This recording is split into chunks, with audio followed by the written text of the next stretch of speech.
this season, 2025, 26, we will be the first law firm to sponsor an NBA jersey. Whoa! So we are going to be the Kings patch sponsor, the jersey patch sponsor. Hold on. Let's. You've heard it here first. Yes. Oh, again, I'm standing ovation out here. What? And they didn't necessarily only go by your LSAT score. So I was like, okay, I'm going to apply. So I apply, and the dean at the time interviews me, and he's like, well, even we can't take you, you know? And so they're like, he was like, are you kidding me? And I was like, well, what's up? I thought you took students, you know? I was like, you know, something wrong, call Anh Phoong. And I'm like, oh, God, shut up. And then I was like, say it again. So he kept saying it day after day. And I'm like, man, that's so annoying, but it's so catchy. And he was, you know, and so sure enough, that's how something wrong, call Anh Phoong came about. I don't even know if I can identify one call that says I saw you. I'm calling you because I was at a Giants game, or I'm calling you because I was at a Kings game. It's more just the brand. It's the branding, the recognition, and you know, letting them know we're a part of this community. This is us. All right, man. Legacy Lounge. Sometimes people want to talk. We have incredible guests here. What's up, brother?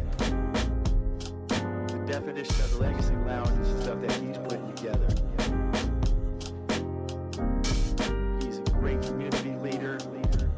His story is amazing. Well, let's get it started. Welcome back to the lounge, to the Legacy Lounge. And man, we have an incredible episode for you today because of who's in the lounge right now. Chris, is there anybody more famous, not named an athlete, that we know than this guest today? Took 58 episodes. I mean, I came in here. I'm like, we got a legend here in Sacramento. I'm like, I'm super honored that you're here. Welcome to the lounge, Anh Phoong. Thank you so much for having me. Honored to be here, guys. Oh, excited to dive into your story. I know a little bit about it, but can't wait to really dive into it. But before we get to your background, your story, and how you got here, I would love to just start because everybody knows you. Your advertisements are everywhere, and your name, everybody knows it. With that being said, you know, no matter if it's billboards on buses and things like that, you see a lot of attorneys advertising that way. Why call Anh Phoong? You see them now. Yes, now. Good point. When I started it, I like to take credit for it. No, but when I started back in the day, almost 10 years ago, it was 2016, there wasn't many actually lawyers advertising like on billboards. There were some TV lawyers. But the reason why, you know, I chose to advertise in the ways me is honestly, it's because I'm different and I present myself different. I mean, just in this conversation, I mean, you can kind of hear the slang and the way I talk. I don't talk like a regular lawyer, do I? But that's me, and this is the style, and this is when I talk to clients, I am so simple, and I lay it down. I give it to them straight up. Look, here's the problem. Here's how I can help you, or no, you know what? I can't help you. But a lot of the reason why I started, I mean, just appearance-wise too, right? When I started about 10 years ago, all I would see that people that were advertising or lawyers is you would see an older, you know, most likely, you know, American gentleman as a lawyer. Yep. And I was like, wow, like, is that what people think is available? Like, is that your idea of when you think about a lawyer? I mean, looking at their phone book or Googling, like, you see that. And I was like, that's not the reality of it. Yeah. And I'm like, here I am, you know, female, Asian minority. And I'm like, I'm a pretty decent lawyer. And I was like, but would people ever know that? Yeah. And then I really wanted to market myself because I really wanted the community to know there's something different out there. And this is what it looks like, and give me a chance. And so that's exactly why. It's like, I'm different, but at the same time, I mean, like every lawyer that's licensed, I mean, we pretty much are all on the same level in terms of, I mean, there's good, bad, better lawyers. But I think for me, it was just getting people to see and understand it comes in different shapes and forms. I mean, it's true. I mean, we have a buddy. We were in a business networking group together for quite some time, and we have a buddy who's like our old time buddy, and he does personal injury, and he's literally exactly what you just described. Right. Like he's the sweetest man. He's like in his late 60s, but like lived in a suit. I'm like, Brian, do you ever like not wear a suit? So yeah, to your point, you nailed that. So I'm just curious. So when you got in and you started your practice, essentially 10 years ago, how did you start drumming up business? What was like, Grassroots. I mean, so it was Grassroots. actually, so Love I it. started advertising in 2016, but I had my practice before then. Mm-hmm. So 2012. So before any of the advertisement, you know what I did?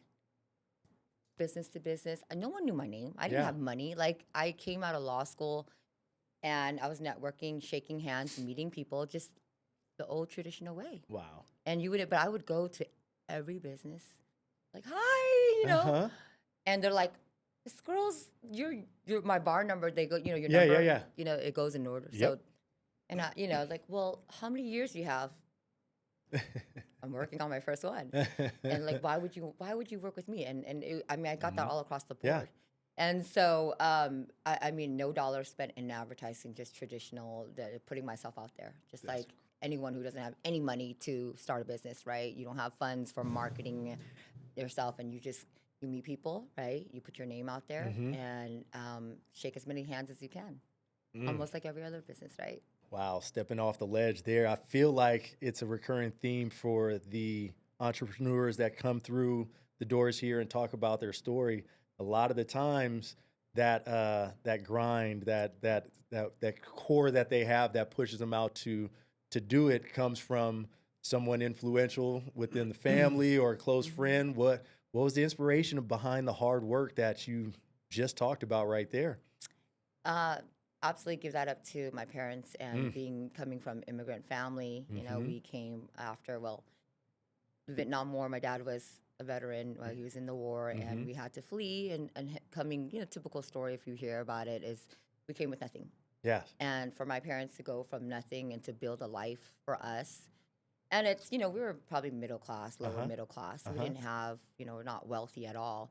But my dad taught himself a trade. He did landscaping. And at a young age, I mean, he taught himself English, obviously. Yeah. Put us in school, learned English, and taught himself how to mow the lawn and do landscaping. Him and my mom would work together. Nice. And I mean, I'm talking about like earliest ages I can remember, 6, 7 years old. There was 4 of us at the time, siblings. We would go to work with them, and they'd leave us in the car. Sometimes we'd help them. I mean, I was mowing lawn by the age of like 8 or 9. I was using a blower. Like I was working with my parents. And I mean, they didn't stop working. My dad would work, get up like before the sun and then not come home. And him and my mom together. Yeah. Right. And so seeing that, growing up, like there's no way that I have an excuse. Yeah, no excuse. To be here in America with land of opportunity. Yeah. To not do something, right? To not do something great and make something of myself. So that's definitely where the inspiration came from. Love it. Oh man. Where did when you guys came to America, where did you move San Jose. to? San Jose. San Jose. San Jose, yeah, 408. Love it. We moved when I was about 10, 11 years old. So they saved up some money and, found some cheap land in Sacramento. Yep. And bought some land and built us a home there that we still have, and Really? it's the family Still home have to it? this day. Yeah. No way. They just stayed there. Yeah, absolutely. Yeah, and it's a very special, growing up, course. and like we we watched the home get built, and it was like a really big house at the time in that area because it was all land, and now obviously, it's a little different now.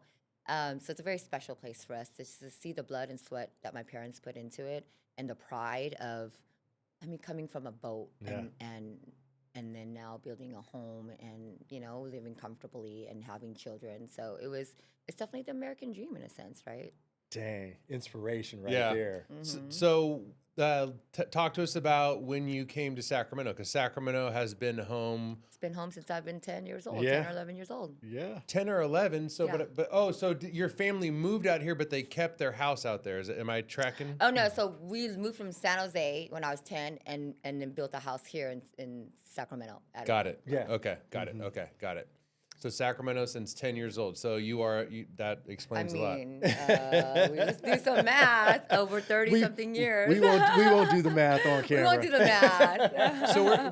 So where did you go to school? Like, where did you go to college, law So school? we were in Antelope, so the North Highlands, Yep. North area. Center High School. Center. Center. Yep. Uh-huh. And I went to college. I started at ARC and transferred to Sac State. Sacramento Law State. school was at Lincoln Law School, and that's when a lot of people don't like. They're like, "Oh, where's that?" You know. You guys know heard of Lincoln? I've heard of You it. guys have. I haven't. I'm just what's the one that I'm thinking of? McGeorge. McGeorge. McGeorge is the known big- law yeah, school in exactly. this area. Yeah. So Lincoln Law School. Should we get into? Tell this? me Yes. about Lincoln Let's Law get School. into Lincoln Law School. So, well, backstory is, at Sac State, I didn't know I wanted to be a lawyer back then. I just went to college because I knew I had to. My parents, I wasn't always like a big nerd. I really wasn't. Yeah. I did decent, probably like a B average. And I was just like, okay, I got to go to college, found some freedom after high school. I'm like, oh my God, I'm going to live it up. And business is safe, right? Business major, I thought I was like, okay, well, I can't go wrong while I really figure it out. And so it wasn't till the end of almost finishing the business major, like I was like really asking myself these questions of like, man, what do I want to do? I don't want to do this. And and I had to take one more GE class to take, and I took criminal justice. And it was just like, oh, like it just really intrigued me. And then obviously Really from the class. That's what. well, it was the class, yeah. And then I've always loved those shows, the Law and Order, and like those kind of shows. And it just something about the law was always intriguing, and so and obviously things had happened, and I was like, wow, I'm really like, feeling like this is something I should get into. So it was later on in life, and then so. Sure enough, it was a late plan, so it wasn't always like I'm gonna go here and do this and be this type of lawyer. So I realized I was gonna go to law school, made the commitment, and then you have to take the LSATs, right? The LSATs to get into law school. Yep. But I didn't study my ass off. So I took it the first time, and I tanked it like really bad. Oh wow. Yeah, like so bad, it was the equivalent of almost writing your name. Like, it was bad. Like wow. it's so horrible. Oh, So no. and I'm like, okay, well, I can't even apply to McGeorge. You have to have a minimum. And so I'm like, what am I going to do? Yeah. And so I researched, and I was like, oh, there's this school called Lincoln Law School in Sacramento. Looked it up, and they didn't necessarily only go by your LSAT score. So I was like, okay, I'm going to apply. So I applied, and the dean at the time interviews me, and he's like, well, even we can't take you, And so they're like, he was like, are you kidding me? And I was like, well, what's up? I thought you took students, I was like, here, I really want to be a lawyer. The standardized testing is just bullshit. I'm going to work so hard. He's like, you know how many times I've heard that? And, what they go by is like, it matters, right? Who you let in and the passing rate all goes to, Yes, it does. So yeah. I can't just let anyone in. And I was like, oh my gosh, so what am I going to do? And he told me that, look, young lady, if you're really serious about this, you're going to take the LSATs again, and you're going to score 27% higher. 27% higher would have been the minimum to get into this school. Oh. So Gosh. you could kind of imagine, and no, trust me, this is a great school. I love the school. I sent probably 100 people there over the years because of the way the program is, right? So, but I cried all that week. I was like, oh man, there goes my dreams, like, I was like, how stupid am I? And so I was like, okay, it was that point of like, do you really want this? Yeah. And I think that was the first time I really felt like, like that's, I really want to do this, so go apply yourself. And so sure enough, studied, got in, barely made it. Barely made the 27%. So you barely made the barely made the bare minimum, but 28% it is. Yes, yeah. I made the minimum, Yeah. and I got in. And sure enough, like, he was actually, the dean was a professor too.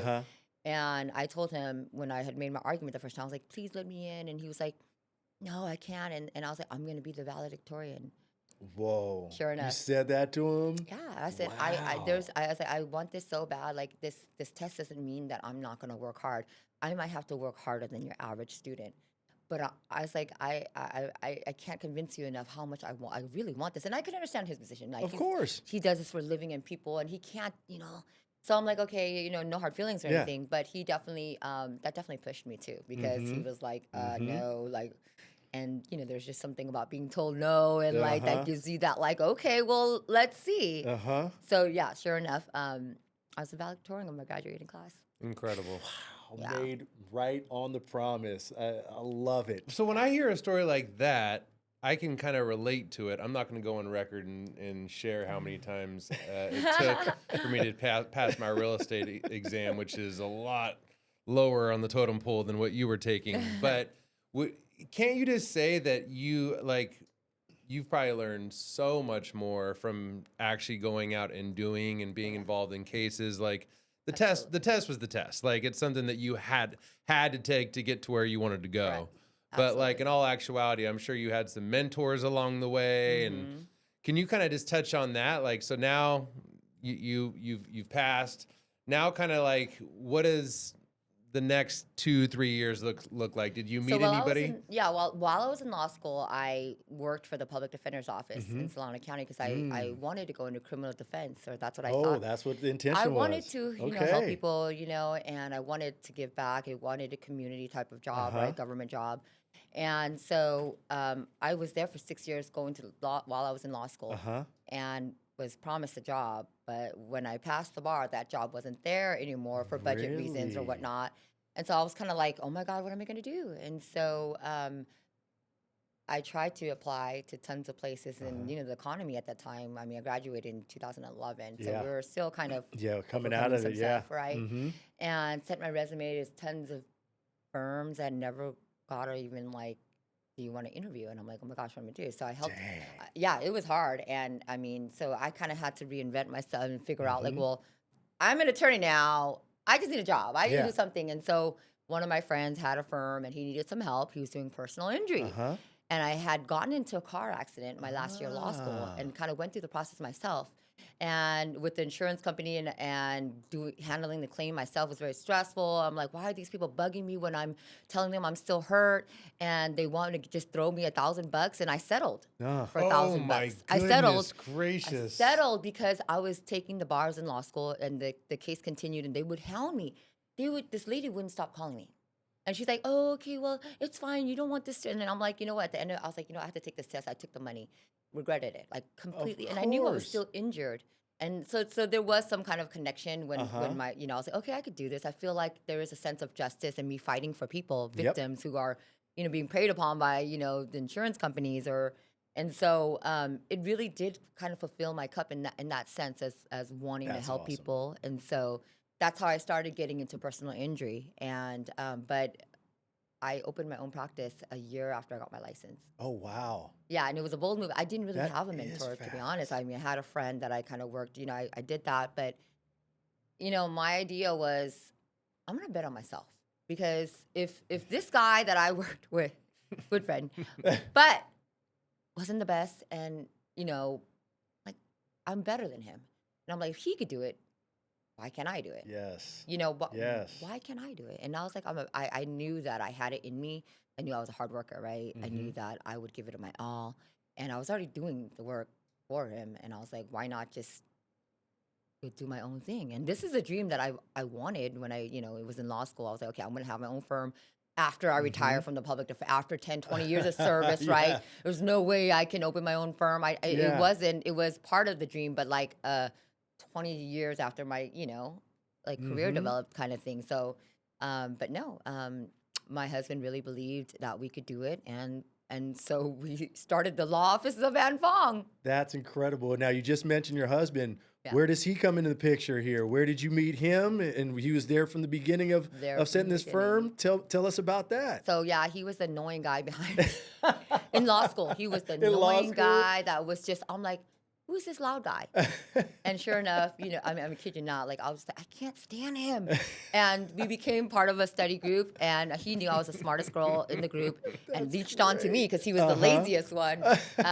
And so we had started off like a real tight friendship. We were friends, and obviously like being together for 4 years like that, like going through an experience like that was so hard that even your own family and friends don't understand. So your classmates become like your family, right? Your second family. So we got really close, and then so I passed the bar and he didn't, and then it was kind of like a time when we both kind of realized like we're still in each other's lives, and we didn't really even date. It was like, do you want to marry me? And I was like, you know what? Let's try this dating. We dated for 5 months. 5 months because we knew each other. Like we weren't strangers. And we got married like it was so quick. That's like crazy. It was, because I knew everything about him. I knew all the new, there wasn't no surprise. But obviously marriage is a surprise.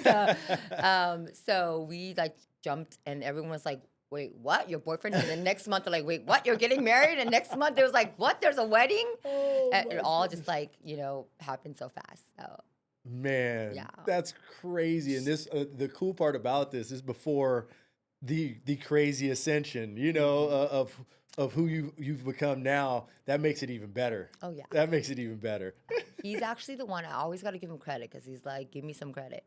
So, we would talk about Yeah. this, something wrong, call Anh Phoong. Yeah. And this is probably a few years after the firm started. We're doing well. Like, Yeah. I mean, we're getting clients by referrals, just friends, Yeah, yeah, yeah. family, businesses, and doing pretty good. Mm-hmm. And so we're in the hot tub one night, and I was talking about, hey, maybe we should start something bigger. Like, is this it? Is this, Mm-hmm. the law office of Anh Phoong? Is this what it's going to be? And so we joke about like seeing some advertisements, and we're like, well, what would our advertisement be? It was like he throws it out. He says a few things. He's like, something wrong, call Anh Phoong, and I'm like, oh God, shut up. And then I was like, say it again. So he kept saying it day after day, and I'm like, man, that's so annoying, but it's so catchy. Oh. And he was, and so sure enough, that's how something wrong, call Anh Phoong came about. This Simple. is incredible. Simple. This is Simple and incredible. catching. It's got to be simple. Can't be complicated. Everybody knows that. I Yeah, mean, everybody no, says it. yeah, mhm. So wait, so he didn't pass his Yeah. the bar. So at what point did you guys talk about going into business together? Well, I mean, he was always helping out with the firm. Got it, So okay, that yeah. was always Yeah. that was always a thing. Yeah. So it wasn't even talk about it. It was just doing. Yeah. like admin type stuff? Yeah. Okay. Helps with the staff and manages stuff. But he's not a lawyer, so he can't do lawyer things. Yeah. So. He came up with the tagline. What else do Oh you yeah, need here, I mean man? the Like, network, he's building the he's business, meeting the brilliant. people. He's a talker. Exactly. He's he knows what he's doing. So a lot of the relationships, and just like any other business, it's relationships too, right? Yeah. So yeah, he's definitely great at that. But yeah, so when we came to that pivotal point of like, okay, are we gonna next Mhm. level this, or are we good? And there's a point, like every other business, you're just like, you're complacent and you're like, okay, is this enough? And, Yeah. where the point that we had got to was a very good position to be in. Mhm. We weren't hurting, we're making good money. Yeah.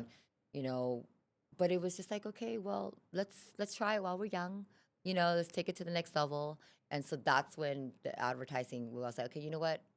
If we're gonna do it, let's do it now, because there's no other time in my life that I'm gonna want to take a risk like this and dump all this money Yeah. and market and brand. And so sure enough, it was like, if I'm gonna take risks like this, it's gonna be on myself. Yeah. And because I know my abilities and what lengths I'd go to make something happen, right? Yeah. So that's when we started it, really just saying, okay, so Phoong Law, something wrong, call Anh Phoong. We had the vanity number, 866 got paid. They came in hand, and we've been blessed ever since. So this is amazing. I want to hear we're at the beginning of this. This was pre-kids, right? Three kids. Pre-kids. Mhm. All right. So you're betting on yourself. You're starting it. Do you have a specific budget that you want that you're putting towards this? I mean, I can't even imagine what your budget is right now, but I'm just curious. When it started, Yeah. what did this look like? Oh, yeah. So when it started, wow. I'm kind of taking inflation now, too. Well, hold on. When it started, there's no way in hell that you had the widespread No, that of you course do not. now. No, Of no. course So not. you It had to was start absolutely somewhere. What did it look like? Yes. Do you remember what you can't remember the first billboard? Yeah, actually, I'll show you guys pictures of the first Well, billboard. That's crazy. We should do That's like awesome. a progression. Oh, of yeah. it. Okay. And so the idea of the billboards came when I was on a cruise, and so we had talked about it before. So I had my daughter 2015, my 10-year-old. Okay. So 2016 is when I pulled the trigger. I had been thinking about it, right? Uh-huh. But we had gone on a cruise and in Florida, and right off the bat, I see this personal injury firm, and it was just so catchy. It was like 444 pain and Yeah. injury, and they had a tune. I was in the bus, I was in the airport, every damn place I went, I couldn't get rid of them. And like by the end of the trip, I was singing, and I was like, man, I'm not even from Florida. That's I'm just someone coming to visit, and I couldn't get them out of my. And so Yeah. that's when it was like, okay, there's nothing like that for personal injury here in Sacramento. Yeah. There were some people, 1 or 2 billboards, people on TV, but there was nothing massive like that. Yep. And so I was like, you know what?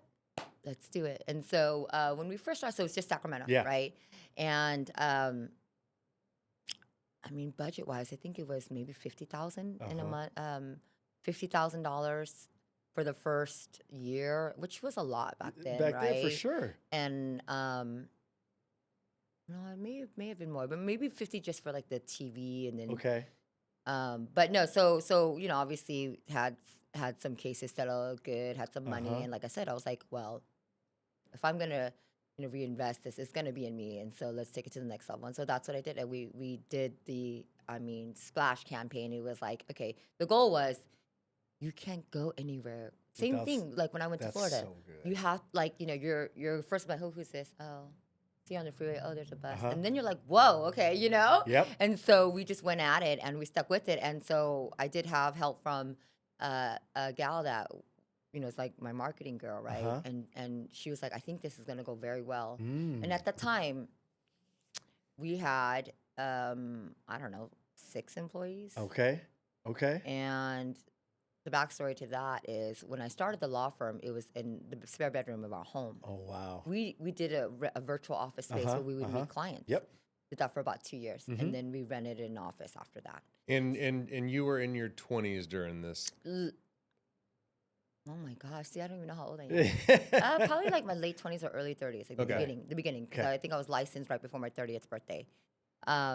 So I finally got an office space, rented it, and so she was like, "Hey, are you sure you're prepared? Like, what if calls come in?" And at that time, all the calls were coming to me directly to my cell phone. I forwarded the number. And I'm like, yeah, don't worry about it. We got it. And sure enough, like because I didn't know if it was going to work, right? Yeah. I didn't know if people were going to call. Sure enough, the first day it aired, I mean, we got like 2 or 3 calls. And the next day, like 10. And I'm like, oh, shoot. And a lot of the calls weren't even people with cases. Really? It was just like, who are you? And hey, I like your board. And mothers calling, say, hey, thank you. My daughter wants to say hi. We didn't even get a car accident case until like the end of the month or something. But the phone was ringing. And it was good because that meant they were responding, right? The community was like, okay, at least they're calling. That was number one thing. Yeah. And then sure enough, the cases did start trickling in. And so I think it was like 3 months into it. I was like, hey, we got to pull back. I was like, I can't handle this. I was like, there's too many calls. There's too many people. And I don't have enough staff. So we pulled it back because I didn't want to be unsuccessful. I didn't want to provide crappy service. I didn't want to get a bunch of clients just to be of disservice. So we reeled it back a little bit. We still kept it going, and then hired more people, trained, perfected the process a little bit more, then went back out. And so we had done that for about 4 years before COVID. And so for 4 years straight, and then it just kept growing, growing. And I think really, now, obviously the budget is different now. Yeah, of course. But same thought process. Man. Oh, we gotta just stop right there. She had the budget's The different. budget is, yeah. And- I wish the 50,000 sounds cheap now. 50, but yeah. We are very well aware that the budget is different now. I'm like when it comes to like, because we're self-employed, he owns a mortgage company, I do real estate. And I'm always like fascinated to be like, well, how can we track this? Correct. And I think to a certain extent, like, you look at social media, for example, which I follow you on social media. You're active in social media. And I feel like you can't really get like too caught up in that, if that makes sense. Meaning like you just have to put it out there, cover as much ground as you can cover. Because I'm guessing like it's probably hard to track to see like, if all of the deals come in for the year from you, if it's coming from what billboard or what stadium or what arena, correct? Like it's hard to like really, really nail that down. You're just trusting the process, I'm imagining. Yeah, it's very hard because we always ask. You always We ask. always ask, but it's never just one thing. So what do you attribute to? Oh, we see her everywhere. We saw her on the bus, the TV, or we heard on the radio. We see her at the Kings game, and so it's like, well, which one?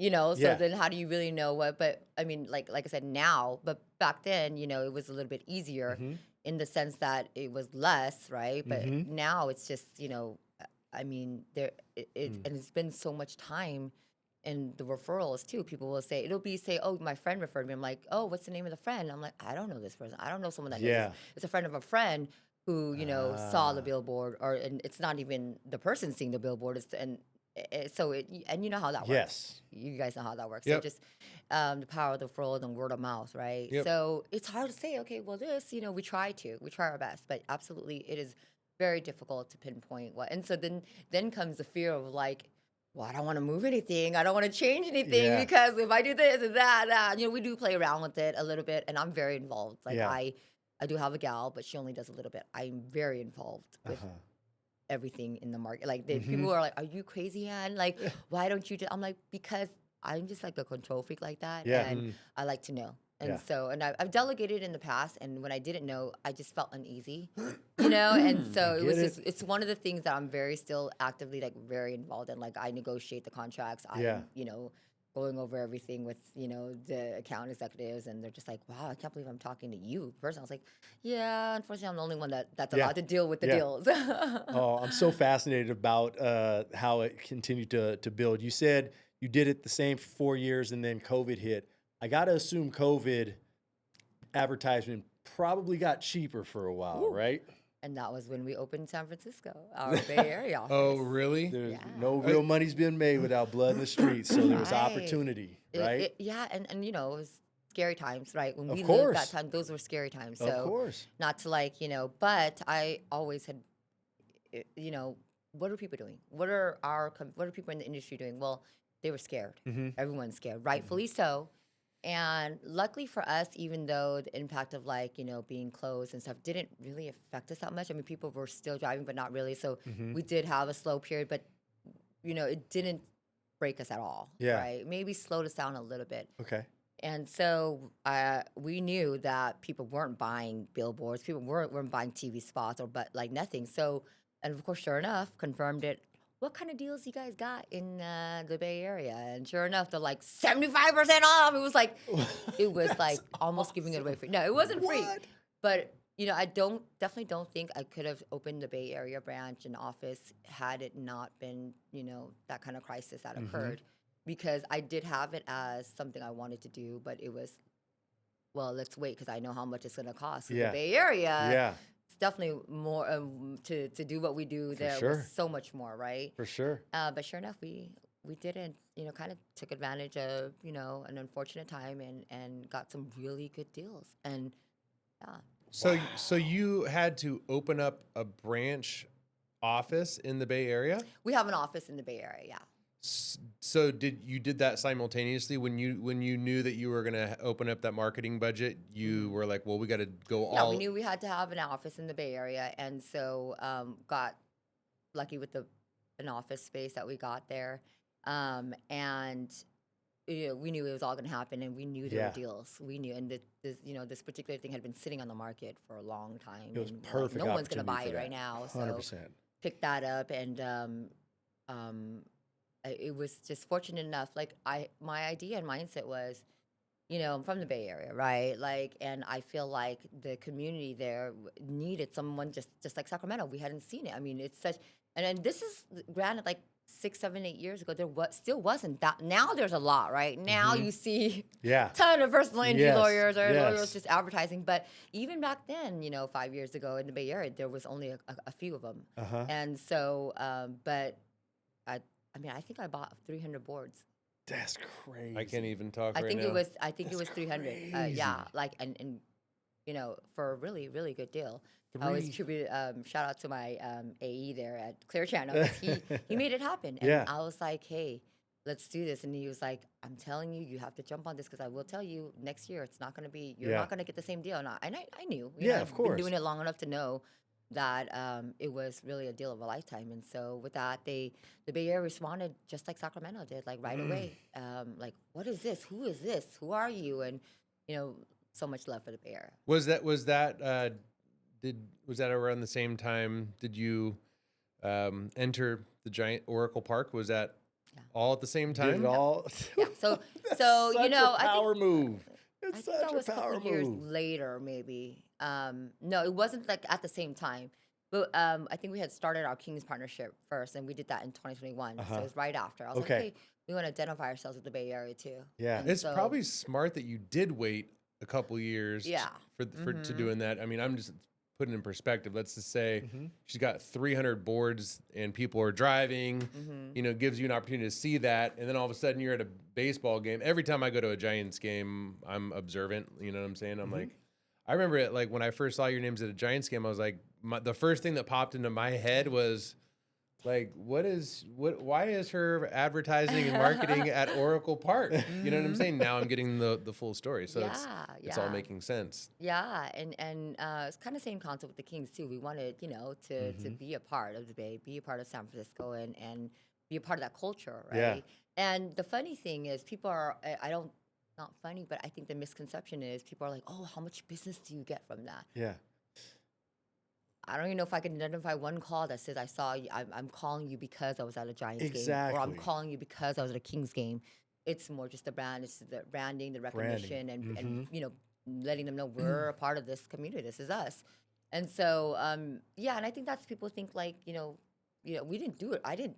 I knew that it wasn't going to generate calls being there. It was just when people see it, they recognize, oh, she's okay, you know. And so I think a lot of my competitors, if you will, I don't even like to call them competitors, but people that do is, you know, get into another space like that, think that, and realize quickly that, oh, no, that's not going to generate you. That's not going to make people want to call you. It's just, if you have a good brand, and that's what I feel like, is like we were already established and well-known already, and then coming up with these partnerships kind of just tied the knot. I gotta think. I mean, my 2 cents from the outside looking in. Once you get into big buildings of advertisement like that, it just shows how big you are, how successful the practice must be if this is something you can check off too. Correct. That's my impression of that. Because yeah, it's probably the board where it started, or that's where I'm gonna get the number from. But I'm like, dang, she's here too. She must be doing incredible things for her clients, right? Is that the intention? Exactly, yeah. And so remember, I was going to share something with you, Ooh. some big exciting news. Ooh, yes, I can please share, do. Since we're on the topic. So we started our partnership with the Sacramento Kings 2021, and we were the first, you know, lawyers to do that, like, you know, and partner up with them. And it's been a great partnership. So this season, 2025, 26, we will be the first law firm to sponsor an NBA jersey. Whoa! So we are going to be the Whoa! Kings patch sponsor, the jersey patch sponsor. Hold on. Let's. You've heard it here first. Oh, again, I'm standing ovation out here. What? That just kind of gave me the chills. Yeah, Incredible. I'm like, I'll show you guys pictures of it. Yeah, it's so. Oh man, so kind of talking about that, like you know, the reason behind it, and this is so powerful because it's not just a patch, it's not just a badge. There's a story behind it, and when the Kings presented it to me, I mean, they could have presented it to any other part. You know, if they partner with Kaiser or Jamba Juice, you know, tons of national, global companies. I'm little Anne Phoong. I just opened my Nevada office. I'm not even close to national. So for them to offer it to me was, first of all, just, you know, honored. And then the reality was like, okay, how much is this thing gonna cost? Is this even possible? No, this is crazy. And yes, lots of money was spent, but like I said, the story behind this is I'm the first law firm in the NBA, not just Sacramento Kings, whole NBA. There's never been a law firm on any jersey. Did they tell you that? Yeah, that was the pitch. Yeah, you know, if they just told me, Ann, here's a patch, I don't need it. Yeah. But they sold me on that, and they did a really good job because they knew me. They had been my partners for years. They knew me. They knew where my heart was. So the movement it's a patch. It's a woman empowerment movement. Because I'm the first female, you know, on a patch. First Asian minority female on a patch. I mean, come on, like for me, that's just like So in 2021. When the Kings were renegotiating, they had another patch. Do you remember? I think it was the Riveter one, like before they came on or after. Okay. Someone had tweeted and joked about it. One of the announcers was like, oh, the Kings are looking for a new patch sponsor. Who's it going to be? So he puts a picture of me and says something wrong on my billboard. Something wrong, That's call Anh Phoong 4 years ago. Dang. And so for it to come to fruition 4 years later, I mean, like, I mean, we joked about, I was like, oh man, how cool is that? That would never happen. This is like an 8-figure type of deal. We'd never do that. Like, it wouldn't make sense. Yeah. And so, sure enough, I mean, it's just a 1-year deal. It's just this season. They do have someone contracted for the next several years. But still, I mean, just to Just incredible, man. I'm You should be happy like, to hear this. I know you guys are like the just- first people I've told. Oh, my goodness. You'll hear it, you'll see it. Breaking local news. girl, small business, from, I mean, well, to quote Charlie, from the mud. I mean, listening to your story, like nothing's come easy, and again, that gave me chills. Like, that's just agreed. Agreed. Seriously. Your parents have to be extremely proud. Yeah, I mean, honestly, like, going back to like what's my inspiration, like that's the first thing I think about is like thinking about the legacy that we're leaving behind, and like my daughter being able to be like, oh, my mom's, our firm was the first female. I mean, that just means it, and so that just means so much to me, like, because I've built this firm, so you guys follow me. You guys know the work that I do for the community. Yes, Yep. you do a Genuinely ton of community I do a work. ton We'll of get into community that, work actually. because of, we came here with nothing. I mean, didn't know English. We got help from neighbors that didn't know us, a church that didn't need to do anything. They didn't even, they spent time teaching my parents. And I'm like, when I think about, what my legacy is going to be and how do I give back, I have to, right? I'm in a position where I'm fortunate, lucky to be successful. So I just don't, I feel like it's necessary. It's not even an option for me. I feel like I've been blessed with this opportunity in my life, and, all the help that we received, I just want to pay for it. I just want to pay for it. So part of this women empowerment movement is not just like, oh, it's me. It's uplifting other women, other organizations. We are doing a ton of things with the Kings. One of the initiatives is every jersey sold this year, a percentage of it is donated to a women empowerment organization, nonprofit. That's incredible. Based out of here in Sacramento. That's Wow. incredible. And that was really important part of the story, and that we are doing something to give back. So essentially, we are now, it's called the Women Empowerment Impact Movement jersey. And so for me to be a symbol or like associated with that, like, I mean, I'm still like, pinch me, is this real? And so, yeah, it's far beyond anything I could have dreamed of. And so when we talk about like, dreams and aspirations, I do quite a bit of talks and speeches at schools too, and graduations. I love to do that because sharing my story, if I can inspire a young lady, young guy, someone struggling and who's come from nothing, and let them know that my story, nothing was given to me. I fought for everything. And I'm not special. I wasn't the smartest girl. I didn't do special AP classes. Nothing about me was special except I believed in myself. Yes. I knew that once I applied myself, I could do anything. And I was so resilient, and the grit in me was like, I'm not going to let anyone tell me no. And that's always the message I send across to like people, is like, don't ever let anyone tell you can't do anything, because I was told that so many times in my life. And so if I could inspire people, young people, 1 or 2 people, like, for me, it's all worth it, right? Like, that's really where my heart is right now, like being able to do this type of work, with the platform that I have now, and to give back. And I'm just so excited. So we'll be making, a huge donation to 2 nonprofits, and then there's going to be, a ton of fun stuff this year. I'm so excited to share that with you guys. Oh, thank you so much for sharing. I can't wait for my daughter to listen to this this episode. We've wanted to have a pointed effort towards celebrating the powerful women that are around. By no choice of ours, we just have had a lot of guests that were male so far. Not intentional, but Well, yeah, I'm sorry to cut you off. Because you're so right, and I'm just thinking in my head. I'm like, one of my good friends, Kyle Lawson, who's been on the podcast. He owns a mixed martial arts business, and he's phenomenal. Yeah. He's also an artist, and he does a lot of stuff. He just did something for the River Cats, and he shot me a text. He's like, man, I love the podcast you guys are doing. Yeah. You really need to get some more women on the podcast, though. we said, and you're I'm just thinking to 100% myself, right. That's why we literally I mean, when we reached out, we want to share the stories that do empower women. My daughter's my firstborn, and I keep trying to make sure she knows she can take over the world if she chooses. Yeah. So she needs to hear that from other people than me, because Yeah. who else to learn it for than somebody that's doing it? So I can't wait for her to listen to this one. And like when I started advertising, the calls that I would get, there were so many little girls, and I'm kid you not, like we're talking about 10, 13-year-olds that would call me, send me cards, and just say, thank you. Like, oh, wow, I didn't know that a female lawyer can own her own law firm. And I'm like, what day and age are we in? That's This is just 10 years crazy. ago. I still get those same messages today. I have so many, like, blessed with, I don't know, people that, like, I get letters, someone graduating from high school, I'm going to law school now because of you.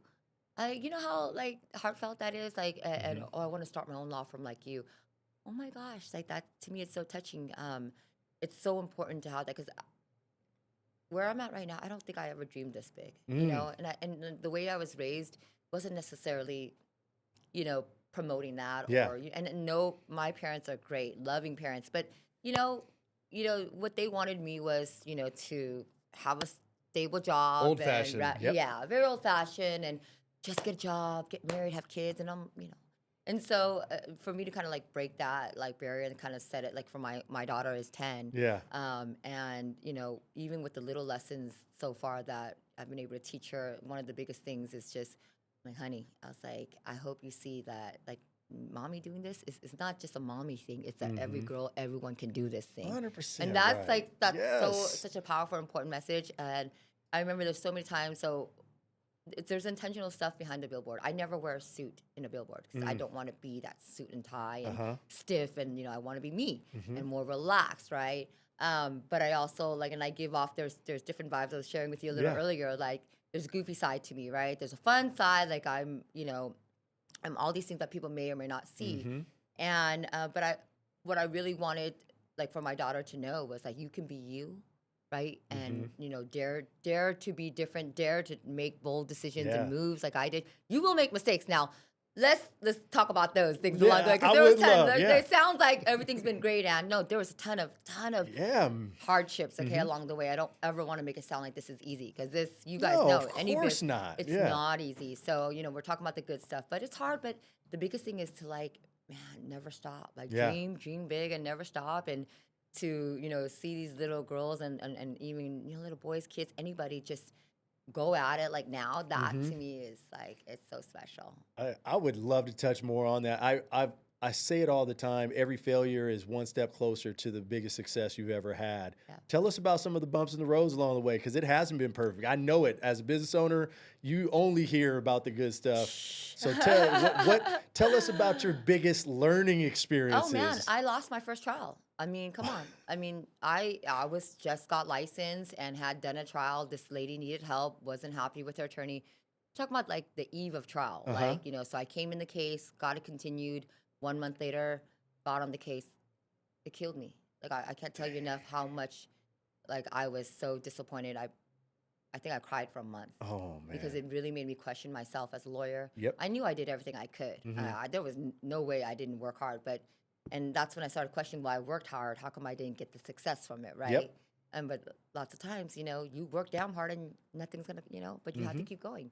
And so, I mean, that was one of the hardest things to start off and be like, I'm good, and then lose.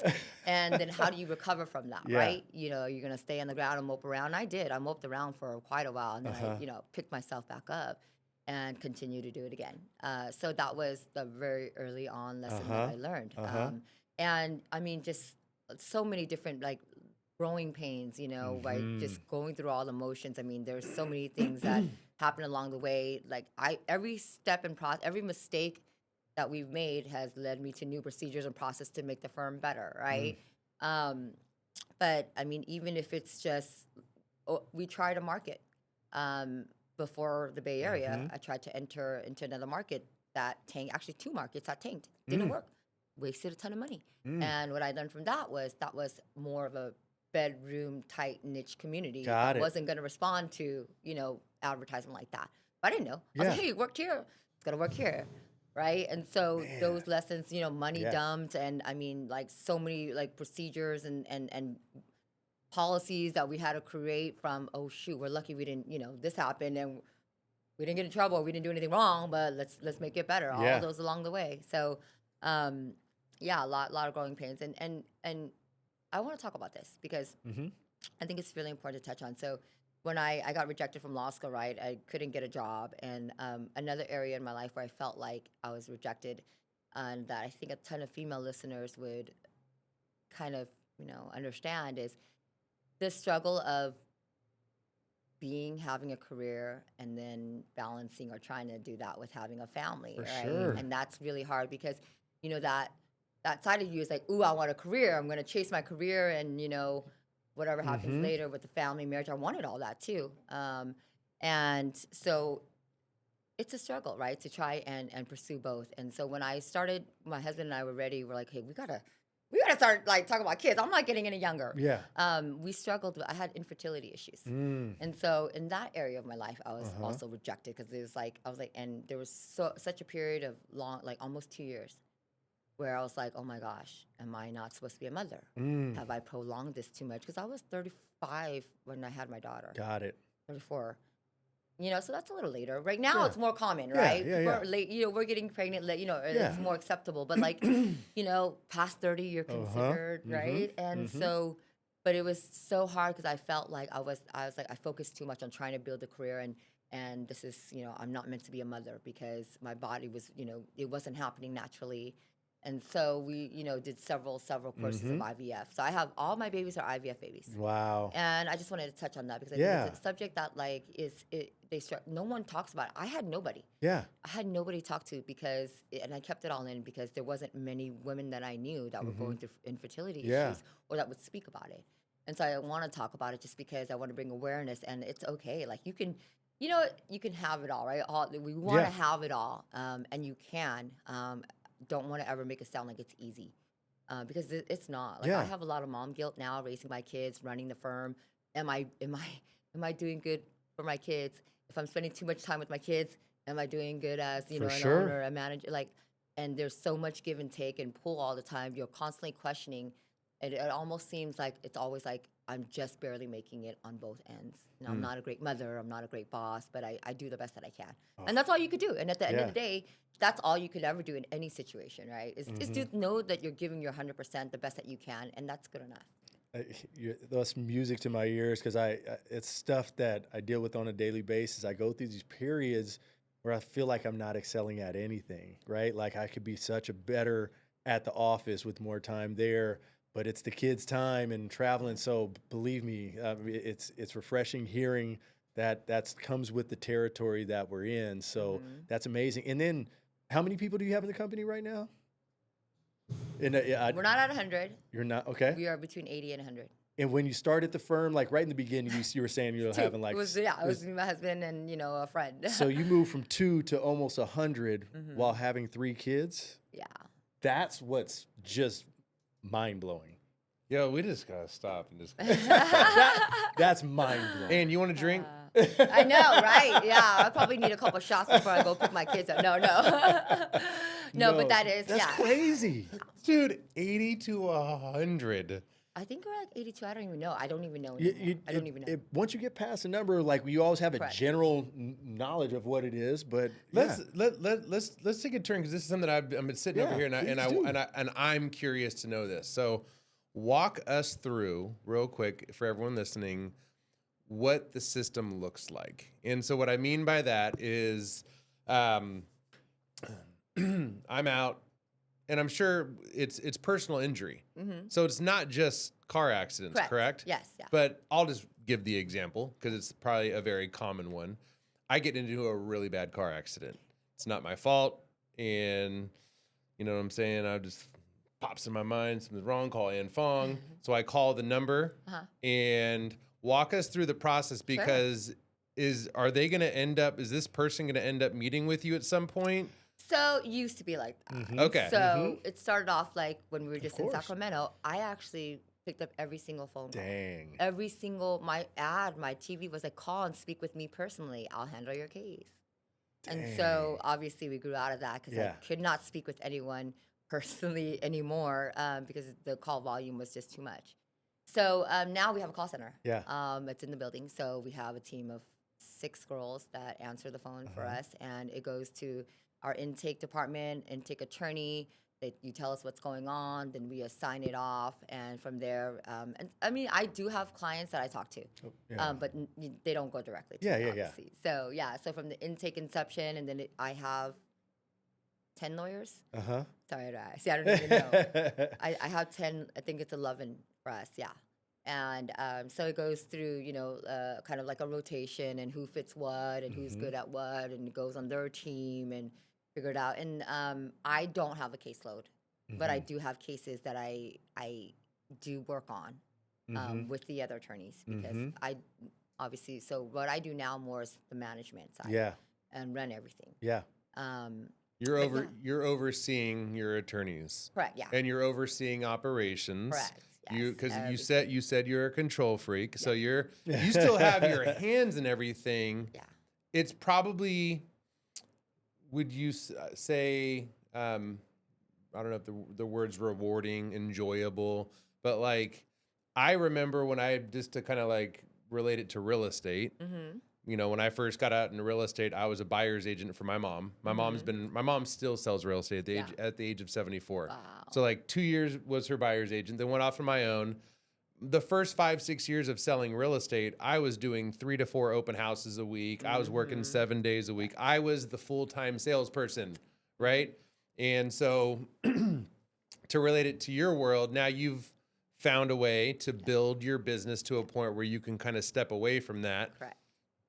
How much do you enjoy now the new role? I mean, yeah, I do because it gives me flexibility as well, right? Because I probably don't know, it's been 4 years or maybe that I used to have a caseload. Yeah, I was about to ask how long It since. was impossible because it was just I'm pulled in so many different directions, and then it was just impossible for me to focus on my caseload and really give my clients what they deserved because I just had my hands everywhere else.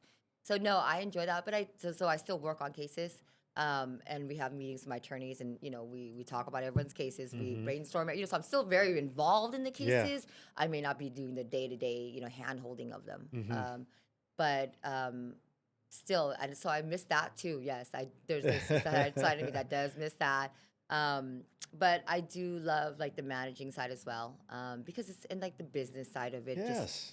I mean, it's not just a law firm; it's a business at the end of the day. And it's so funny because you can have the greatest lawyer who doesn't know how to run a business, or you can have the greatest business person who doesn't know how to be a lawyer, right? Or everything in between. And so it's always, like I said, it's always that struggle, right? And I'm like, and there's times when I'm like, oh man, I wish I could just go to, dive into a case and just work on a case and not have to worry about staff, policies, things, But then there's times I just enjoy my staff, and I love being around, love that I'm teaching them, they're learning, and they believe in what we do. And so it's every day is a little bit different, but I do enjoy the management role. And it gives me, like I said, the ability to do more of, even like to be able to come here and do this, right? Yeah. And do the things that I say, like I love to do, which is be part of the community and, kind of outreach in that sense.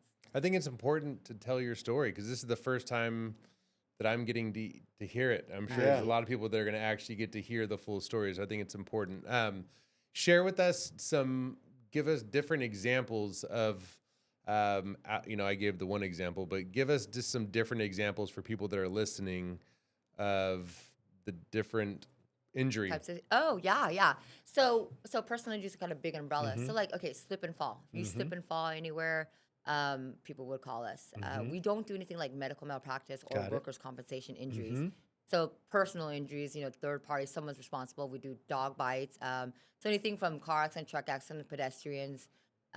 We now are doing, oh man, I'm gonna get emotional. So we are now doing a different area of law as well, and that's sexual assault, sexual abuse. Wow. And so this still falls under civil. It's still civil, right? Kind of the same court process. It's the very same court process, just different kind of case. Wow. So we're talking about sexual abuse, child abuse, and things like that. So and we had just started that this year. Wow. And it wasn't Brand my new. plan. It wasn't something.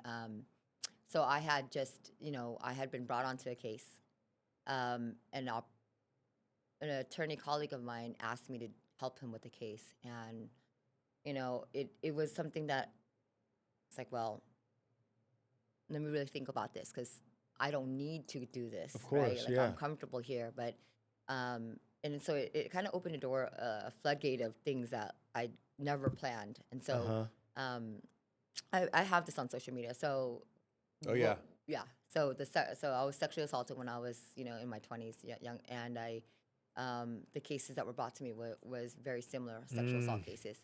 Never planned to do that in my life, and so, but it was almost like a wake up call, like as if this was my calling, and all the years of litigation that I've been doing led me to this, and kind of not like a higher purpose, but a different purpose, Yeah. right? And still being able to help victims and survivors in that sense, in that type of situation. And so, so now we are, representing victims of sex abuse, child abuse, and it's hard. And, that's why course. it's a totally different. It's a different animal. And Yeah. it's hard to mentally, emotionally take that on. And I struggled with that because I knew. Yeah. I knew what it was going to take to do these type of cases. So when I had made the decision, it was almost like the decision was made for me in that I knew that this is something I had to do and that I'm the right person to do it. And so, but we're committed, and we're digging into it, and it's a little sad, Yeah. because Yeah. I think we're talking about the most vulnerable, people and victims, and bad things are happening to our children, and it's sad to say what an ugly world we live in. Yeah. But that's the reality of it, and so didn't mean to take it off to a serious you're good. Not at side, but all. it's important because Yeah. these It's things very you've important. got to put it out there and talk to your kids, have conversations. That's all it's about, really, is informing our children at a young age of what's acceptable, what's not, and making sure that they can talk to us. And that doesn't prevent everything, but it's a better position to be in. For sure. Thank you for sharing that, and it's good to know that that's something that they can turn to somebody who knows and understands it the way that you do, right? So Yeah. thank you for sharing that with us. You're continuing to branch out. You obviously just mentioned that, but I heard a Nevada in there as Yes, well. Nevada. So Yeah. what does these next few years look like as you continue to grow? What are you moving towards? Yeah. So, and so Nevada came last year. Got licenses pending for Washington, Texas, and Arizona. And the idea notion is just, if I'm doing a good job, like I'm a good lawyer, we have good practices, offer good services. Why not offer it to more people? Yeah. I mean, no question. if it's not me, it's someone else. So when I'm But, gambling, in Las Vegas, I'm gonna see you soon too. Yes, Is that you will. You will. If the product is good here in California, we need to move this product to Texas. Yes. And I say that just because I do believe that. Like, Yeah. okay, well, tons of law firms you can pick from, right? Yeah. You guys know, tons of billboards. But if people are going to connect with me and the type of lawyer that I am, then they should know about me. Yeah. And they should be able to find me because, like I said, with the first question you asked was, why you? Feel like we do it a little different. And that's, a niche for a certain type of market. And so why not? And like I said, I feel like now's the time. It is. If ever a time, it's going to be now. And there's days and moments I struggle with that because sometimes I'm like, oh, and why can't you just stop? And your kids are young, enjoy them. I'm doing so much better, though, with that because I am more involved with my kids now, shifting it a little bit. They're young, and I need to be there. And so that goes back to, like, not having the caseload so that I can leave early to pick them up or be a part of their chaperone and take them on field trips. Because that's very important. I gotta think in a roundabout way, the bigger you get, the more opportunity you have to be there as mom. Like, it's so big that there has to be so much more of a system with other management in place. Is that right? Yeah. And then we're pretty much there. Yeah. And that's why with the expansion as well, it's like, okay, we can do this. Can grow this thing and make it, and never was it in my vision to have multi-state practice. Yeah. But it's one of the things where it's like, okay, did I not dream big enough, or and is it realistic to achieve it? And so I've applied, and we'll see. So the goal That's so is, awesome. yeah, and I think we're transitioning to, like I said, more of this, other area of law as well. Getting more of those, not focusing on it, but just doing more of that kind of work. Incredible. You said that you had 10, 11 attorneys, about 80, 85 employees. That's spread out. So that's not just Sacramento. That's Yeah, the that's Bay, everywhere. That's just the total, Bay yeah. Area office, Sacramento office. Am I missing one?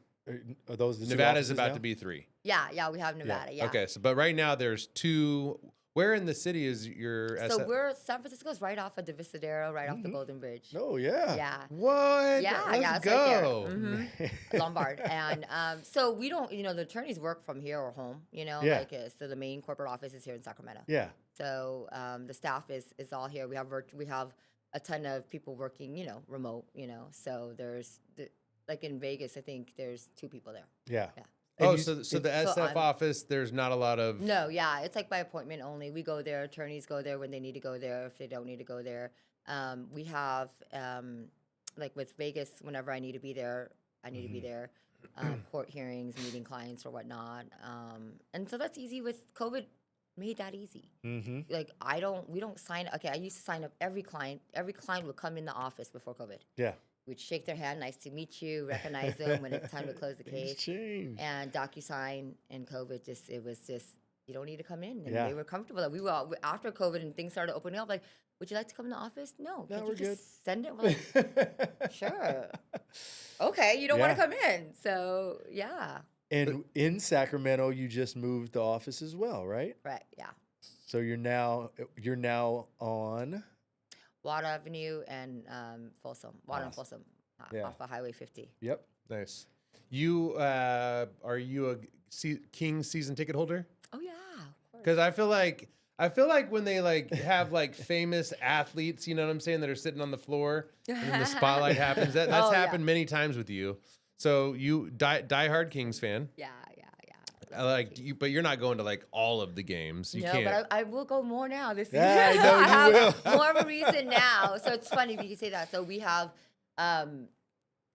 there's the row one, Yes. and you can't buy them now. Yeah. You're on a waiting list. Yeah. I'm like, hey guys, can I get into a row one spot now that I'm like the major patch Exactly. sponsor? So we're working on that. Like there's when they have the seats available, I do have courtside seats, and Yeah. we have our loft there, and we have season tickets as well. And we do a lot of like we give them away. Yeah. So like I give them away because I cannot go. I Yeah. cannot go to Tuesday, Wednesday night games. Yeah. Like I'm sorry, like I have kids, and Yeah. unless it's like playoffs, right? I'll do that. But during the regular season, we give them away to the community. Like I give them away because I know that they're expensive. Yeah. Some people can't afford it. Give them to our employees. We give them to people. Obviously we network with. It's used for all those reasons, and mainly it's just really an opportunity to give people who don't have a chance to go to a game, and Yeah. experience it in a Yeah. loft. Yeah. Oh, incredible. I wonder if do you know Chad Hodges? Yeah. Okay, so Oh, Chad? we had Chad on the pod, and Chad's Yeah. got he's got multiple floor seats. So I Yeah. was like, yeah. Oh, yeah. he's the balling man. on a different stratosphere. But yeah, he's like, Yeah. well, I like sit him over here, and then I have the other ones over here, so I can kind of look at them Oh, throughout that's the funny. game. Absolutely. Yeah. Chad's a really good guy. Chad's a good guy. He's yeah. the best. Baseball. I just want to stay on the topic of sports for a quick second. Do you have a baseball team? Like when you were growing up, did you even care about? Honestly, no. Okay.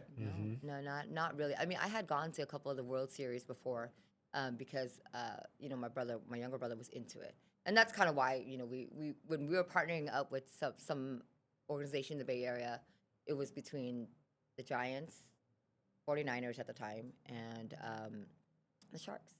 Those are the ones I was interested in looking at, and the Giants made sense.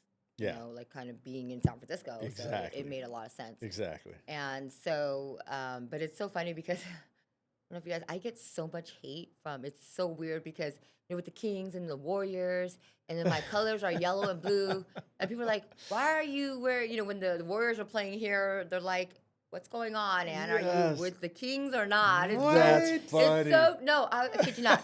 We had people calling. What is Ann doing? And it's so funny and commenting on social media. emailing us and going on our website to say, hey, that's not cool. Yeah. Don't have yellow and blue when we're that's playing against the Warriors. Like, why are you, you know, I'm like, before all this, I was a Warriors fan, you know? I know. I mean, before, you know, we had the partnership, you know, like, who else was I going to go for? But, yeah, so we actually just, this year is the last season with the Giants. So we're not going to renew our partnership with them. Got it. And we may do something else somewhere else. It's all right. The Giants have been average for the last 10 to 15 years, so that's okay. You sound really bitter right now. I am. I'm a bitter Giants fan, let me tell you. Yeah. Your whole tone changed when you said that. That's awesome. One other kind of off topic. I mean, I got to think with anybody that has fame like you do, so noticeable everywhere, it can't be all good response. I got to think. No. I got to think that you have to have more than the average amount of hate following you just because you're so visible. Yeah, you know, and it's, you know, it's crazy because people that know me, like, I'm not someone you would hate if you knew me. Like, I'm not really, I don't talk about people, like, you know, I'll clap back though. But I don't start, you know, I'm just, you know, so a lot of that coming around that time. So let's think about like the idea of a billboard, right? Yeah. Like, you're literally putting yourself out there. Yeah. Like, hey, look at me. Yeah. So tons of hate at the time too, you know, when it came out. And I think the biggest misconception was people thinking like, oh, she must think she, you know, she's putting herself out there. And oh my gosh, you know how long I struggled with actually pursuing, like putting it out there? Like the part of me that was like, okay, what kind of criticism am I gonna get just based off my looks? Okay. Yeah. And sure enough, there definitely was negative comments, people saying stuff, and still is till this day. But for me, it was a higher purpose. I was like, I need to represent, you know, I need to represent the Asians, I need to represent females. They need to know that there's different, you know, lawyers out there. So I overcame that, like, because it was, I was like, oh my God, I don't want people judging me, and I'm not trying to say I'm freaking, you know, anybody by all means, and hate from people that, like, even now, talking about, I mean, there's people, obviously I have braces now. I mean, it felt like I was in high school. When I first got the braces and people were, I didn't even want to do a video. Braces? No, I didn't even want to do a video or photos of me and my braces, you know. And so sure enough, when I finally was like, okay, fine. No, I'm self-conscious. I'm a 44-year-old woman still worrying about my looks. Like, that shouldn't be a thing. But, and you know, I see comments and mean stuff. Like, we're talking about, like, I mean, okay, horse's mouth right there. Like, someone, look at that. Oh, wow, look at all that, like, metal. Like, what is she, how can she afford, like, what? I'm like, wow. So, you know, you know, and that comes with the territory. On social media, like on social media? Yeah. Oh, I mean, it comes with the territory, right? Yeah. I've accepted it now, doing it so long. That doesn't mean that I'm immune to it. Of course like, come on, not. it still hurts. Like, I look at it, I'm like, okay, whatever. I can't fall into that trap, right?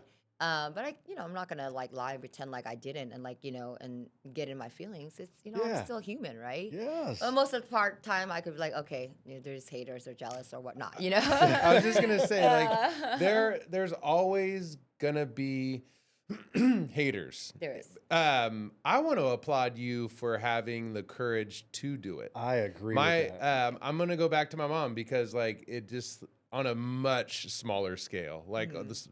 But my mom she was one of the first realtors. We grew up in Elk Grove, Laguna, and then I moved to South Sac when I was 16. But my mom was one of the first realtors that had 3 different billboards. Wow. And it was Tracy Sells Laguna. And she kept them up, and it was like uberly successful, but like as her kid and going to school, like, you're like, ew, mom. Well, it was just kind of embarrassing for me because kids would find ways to twist the words. Of course.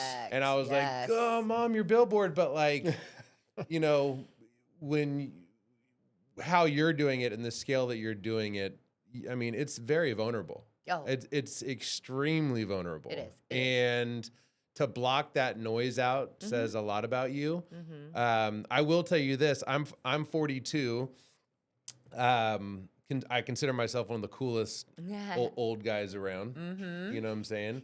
I'm friends with a lot of artists, from musicians, DJs, local artists, like all of what I consider like the cool people in Sacramento. You know, because Sacramento's a small city. Correct. And I was doing like text messages letting them know that Anh Phoong was coming on. They were like, what, bro? No way. Like they That's look so at you cute. like, Seriously. like almost like you. Aw, Not almost. I'm gonna say it. that's sweet. You have street cred. I do, right? I love that. And like, it's this. Like, I bet you guys didn't think I'd be like this. Right? I love like Kinda, honestly. right? Like, sort of maybe, but like I'm kind of cool. You You know, are. I'm not just. No doubt. I'm not your average attorney that kind of has a stick up their ass. Yes. And, like, Yeah. I don't talk like I'm a lawyer because I don't. I mean, you know, you've Yes. been around. You guys have been around lawyers Yes, too, right? And I'm yes. not like that. That's why I say like that's what makes me kind of different. I mean, I talk to my clients just like this. That's I talk to my awesome. clients like this. Okay. That's awesome. And that's just kind of what I say is about. That's me being real. Yeah. That's me. You can go to every podcast that I've done, and I talk the exact same way. Yeah. My vernacular, the way I talk, my stories, they're all the same, and the way it's just the real me. Yeah. And so I always joke about like, well, real Anh Phoong, because people have the persona and perception of, I'm like, I gotta be a little serious on the billboards, right? Yeah. And I gotta like, okay, I'm professional, but I like to have a good time. I Yeah. feel like I'm fun. I like to, I'm like wacky, crazy. So when we're doing some of the stuff with the Kings, Yep. they're like, okay, so what do you want to do? They put me on the stage. What do you do? I'm like, dude, that sumo wrestling looks kind of cool. The sumo blow up, if they're like wrestling each other, or like I did one when I was racing on a tricycle, Yeah. on the court. Like, Yeah. does that look like professional stuff? Yeah, No, doesn't look exactly. like a lawyer should be doing that. But that's me. I was like, that looks fun. I want to race somebody. Oh, I want I to go love race it. somebody, and so.